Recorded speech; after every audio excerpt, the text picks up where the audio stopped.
What would you say, having been doing this for a while, was the biggest challenge in podcasting, or what remains the biggest challenge for you in podcasting? Man, I think the thing that remains the biggest challenge for me now is making sure there's so much advice out there and there's a lot of really good advice, but figuring out what advice actually applies to us. I think we're in a different space where we have a successful business and this is very sustainable now.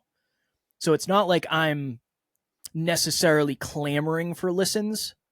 I'm more focused on making sure that the episodes are really good. We don't have guests anymore, so that's kind of been a different pivot for us.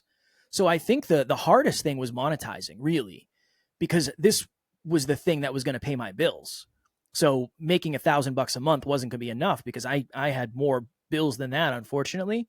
Now it's really sifting through the information to figure out what is the most applicable information to us that we can take and run with, and then just making sure that we're focusing on what's the 20% of stuff that's going to get us 80% of the results.